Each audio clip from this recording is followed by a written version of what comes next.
Hi hello welcome to TS news room channel. ఈరోజు మీ తాడూరి శ్రీనివాస్. భారతదేశంలో ఈరోజు ప్రజలందరూ కూడా ఒక ఆవేదనతో ఉన్నారు. కాశ్మీర్లో జరిగినటువంటి సంఘటన నిజంగా హేయమైన చర్య, గర్హించదగ్గటువంటి చర్య.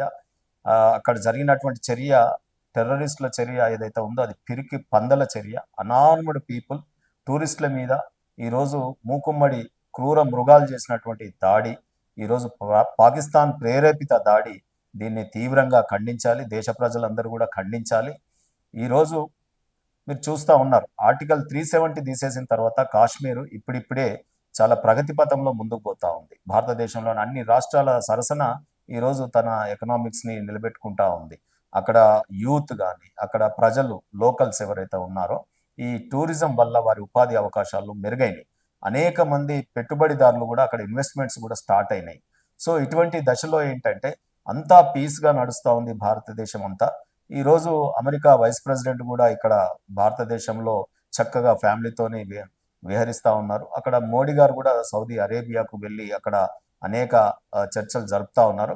ఈ మహల్ని చెరిపేయడానికి పాకిస్తాన్ ఒక కుట్ర బన్ని ఈ పాక్ ప్రేరేపిత ఏదైతే ఈరోజు క్లెయిమ్ చేస్తున్నటువంటి టిఆర్ఎఫ్ సంస్థ కానీ, ఈరోజు లష్కర్ తోయిబా సంస్థ కానీ, ఈ రెండు కూడా proxy to the direct Pakistan military.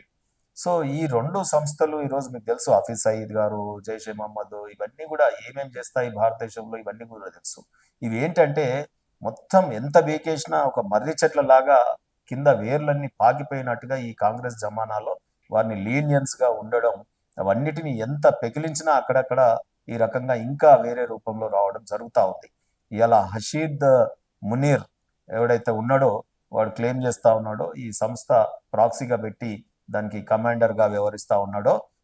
Modi గారు వచ్చారు, ఈరోజు హై లెవెల్ మీటింగ్ జరుగుతుంది. వాడిని లాగు తడిపేటటువంటి కార్యక్రమం హషీద్ మునీర్ గారికి సుక్కలు కనిపిస్తాయి. ఇక వాడి సంగతి చెప్తారు భారతదేశం. ఈరోజు పాకిస్తాన్ కూడా ఏంటంటే పాకిస్తాను చాలా, అతనే ప్రైమ్ మినిస్టర్ మొన్న మాట్లాడుతూ నా మిత్ర దేశాల దగ్గరికి వెళ్తే కూడా నన్ను బిచ్చగాడిని చూస్తున్నట్టు చూస్తున్నాయి అని మాట్లాడడం జరిగింది. మనం మీడియాలో చూసినాం. అంటే పాకిస్తాన్ యొక్క రోజు రోజుకు దిగజారిపోతా ఉంది. ఇంటర్నల్గా కూడా వాళ్ళు బలూచిస్తాన్ కావచ్చు, సింధ్ కావచ్చు, అనేక లిబరేషన్ మూమెంట్స్ అక్కడ జరుగుతూ ఉన్నాయి. సో ఇటువంటి దశలో పాకిస్తాన్ ముక్కైలటువంటి ఉంది. కాబట్టి ఇది మనం భారతదేశం వైపు ఒకసారి ప్రపంచ దేశాలు చూస్తే బాగుండు అని కుట్రబన్ని చేసినటువంటిది. అతి సామాన్య టూరిస్టుల మీద, ప్రజల మీద, ఒక అనార్మ్డ్ పీపుల్ మీద, అంటే వెపన్స్ లేనటువంటి వాళ్ళు. ఇంతకుముందు టెర్రరిజం ఏంటంటే సెక్యూరిటీ వాళ్ళ మీద చేసేవాళ్ళు, మిలిటరీ మీద దాడులు చేసేవారు, అనేక రకాలుగా ఉండేవి. కుప్వారా దాడి తర్వాత ఇప్పుడు ఇది అటువంటి దాడియే పహల్గామ్. మళ్ళీ పహల్గామ్ దాడి చేయగానే బారాముల్లా నుండి ఇన్ఫిల్ట్రేషన్ పాకిస్తాన్ పెంచుకునే ప్రయత్నం చేసింది. కానీ మన ఆర్మ్డ్ ఫోర్సెస్ వెంటనే అక్కడ వాళ్ళని ఇద్దరిని ఇప్పుడే మట్టుబెట్టినట్టు తెలిసింది. ఇంకా కొంతమందిని కూడా ఏరివేస్తా ఉన్నారు. సో పాకిస్తాన్ ఆటలు ఎక్కడ కూడా సాగట్లేదు. మోడీ గారు వచ్చిన తర్వాత ఈరోజు పాకిస్తాన్ ప్రపంచ దేశాలలో వారి యొక్క కుటిల నీతిని బయటపెట్టి ఈరోజు ఏకాకిగా మారినటువంటి దశలో ఈరోజు ఇటువంటి కార్యక్రమాలకు తెగబూనింది.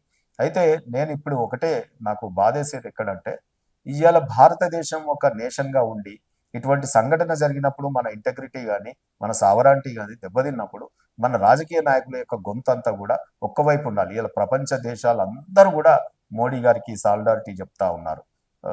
మొత్తం అసలు ఏ ఒక్క దేశం కూడా ఇవ్వకుండా ఈరోజు ఫస్ట్ టైం ఇండియాలో జరిగినటువంటి దాడి మీద ఇలా ప్రపంచ దేశాలన్నీ కూడా మనకు మద్దతుగా నిలిచినాయి. దీనికి కారణం మోడీ గారు. మరి ఈరోజు విదేశాలలో వారందరినీ కూడా ఈ పాకిస్తాన్ యొక్క జరిపినటువంటి కుట్రలు సాక్ష్యాలతో సహా బయటపెట్టినందుకు జరుగుతారు.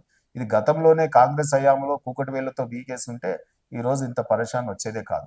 మళ్ళా ఒకవైపు ఇప్పుడు స్టాలిన్ దగ్గర మీటింగ్ పెట్టి south India separate, north India separate, మళ్ళా రాహుల్ గాంధీ గారు కులాల కుంపటి పెట్టడం, లేదా ఎంఐఎం లాంటి మతపిచ్చి కలిగినటువంటి పార్టీని, ఇటువంటి వాళ్ళని కంటగాగుతూ బెంగాల్లో మనం వెస్ట్ బెంగాల్ మమతా బెనర్జీ ఇక ముస్లింలకు నేనే ఇంకా ప్రొటెక్టర్ అన్నట్టుగా ఆమె మొన్న ఒక వర్గంపై దాడి జరిగితే ఈమె ఆ దాడి చేసిన వాళ్ళకి బెయిల్ ఇప్పించడంలో బిజీ ఉంది. ఈరోజు నోరు బెగులుతలేదు, ఒక ట్విట్టర్లో ఖండం లేదు, లేకపోతే ఒక పేపర్లో లేదు, బయటకు వచ్చి ఒక మాట లేదు. కేసీఆర్ గారు ఒక బయటకు వచ్చి ఒక మాట లేదు. ఇవాళ రాహుల్ గాంధీ వేరే దేశం పోయి మన దేశం యొక్క పరువు మంట కలిపే విధంగా మాట్లాడుతూ ఉన్నారు. అరే ఈ దేశం గతంలో విదేశీ గడ్డ మీద స్వామి వివేకానంద పోయి ఈ దేశం యొక్క ఔన్నత్యాన్ని చాటి చెప్పినాడు. అదే రకంగా వాజ్పేయి గారు యుఎన్ఓలో మాట్లాడి చాటి చెప్పినారు. ఆమె పల్కీ శర్మ లాంటి జర్నలిస్టులు మన విదేశీలలో యుఎన్ఓలో మాట్లాడినప్పుడు మనది మంచిగా దేశం యొక్క ఉన్నతిని చాటి చెప్పినారు. ఇంతెందుకు మన మోడీ గారు, కిషన్ రెడ్డి గారు గతంలో యూత్ గా వెళ్ళి మన దేశం యొక్క ఔన్నత్యాన్ని చాటి చెప్పి వచ్చినారు. గట్లుండాలి కానీ రాహుల్ గాంధీ ఏ దేశం పోతే ఆ దేశం మన భారతదేశం యొక్క పరువును తీసే విధంగా ఎలక్షన్ కమిషన్ మీద, మిలిటరీ మీద మాట్లాడడం జరుగుతూ ఉంది.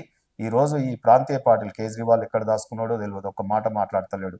అంటే అధికారులను పిలిచి మీటింగ్లు పెట్టేటోడు. మరి ఇట్లా మిలిటరీ సంఘటన జరిగింది. ఇవాళ వీళ్ళందరూ కూడా ఏం మాట్లాడతారు అసలు? మొన్న కాంగ్రెస్ పార్టీ ఈ రోజు మరి ఇటువంటి దాడులు జరిగినప్పుడు ఓవైసీ ఏ రకంగా స్పందిస్తాడు? అసలు వీళ్ళందరి భర్తం పడితే గానీ అసలు ఒకసారి మన ఇంటర్నల్ సెక్యూరిటీ కూడా గట్టిగా అవుతుంది. అసలు ఇటువంటి సంఘటన జరిగినప్పుడు మనం అందరం ఏకీకృతం కావాలి. ఇటువంటి దాడిని ఖండించాలి.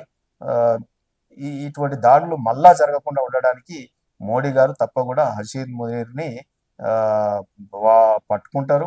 వాడికి లాగు దడిపించే కార్యక్రమం కూడా మొదలవుతుంది. పాకిస్తాన్ని మళ్ళీ ఏ రకంగా మన వైపు చూడకుండా అసలు మాట్లాడకుండా చేసేటటువంటి కార్యక్రమం మోడీ గారు అతి త్వరలోనే చేస్తారు. ఇప్పుడు ఆ టెర్రరిస్టులను కూడా పట్టుకుంటారు. ఈ కుటుంబాలకి సానుభూతి, ప్రగాఢ సానుభూతి టీఎస్ న్యూస్ రూమ్ కూడా ప్రకటిస్తూ ఉంది.